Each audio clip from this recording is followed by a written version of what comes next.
Most people in America are looking for, how do I make a life worth living and retirement worth having?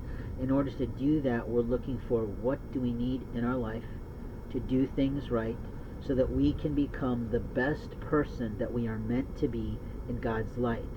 I often talk in sermons about how what we do is let our light from God, our talents, our skills, our personalities, our heart, our mind, our soul, flow out of our being through communication styles and productivity and performance onto other people's lives. That's our light.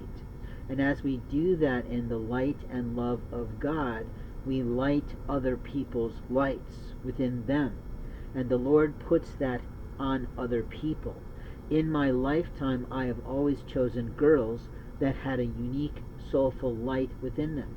For some reason, the girl that I knew when I was 3, 4, 5 years old, probably 4 or 5, keeps flashing in my mind. Her name was Andrea. And openly, she was a little kind of bicultural Italian girl. And I don't know why she's been on my mind this morning, but I guess the point is, my whole love lines, I can remember the name in every grade I've ever been in a school of who I was in love with as a man, as a male, as a boy, whatever. The reality is that it doesn't matter to people, but when I go about choosing a girl, I'm choosing them for the light within them, the love they have, and their ability to hold my hand, to give me a hug, and really hold on in a true embrace. When I talk about my adulthood, I am talking about the truth of life. That after I lost my life partner of many years, more than most of my friends and some of my family, and definitely a lot of my professional society, had been married, that in a loyalty agreement and a partnership for profitability, I have to say I took a very large and small, in both contexts, amount of time to reflect on who was coming into my life based on the prayers that I had sent to heaven. And in my lifetime at that time, I hadn't made a lot of really profound and on my knees type of in tears sort of prayers.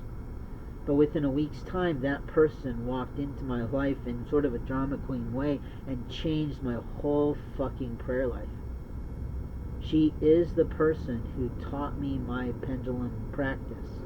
She is a tall, industrious, incredible, insightful, amazing businesswoman who is tall, thin, and blonde, or at least was at the time. And openly, I could not believe what the Lord kept speaking to me in my mind about what would happen and what would evolve and how things would go. But I definitely remember that my gifts started engaging in terms of what God authorizes us and affords us and gifts to us in terms of clairaudience at that time.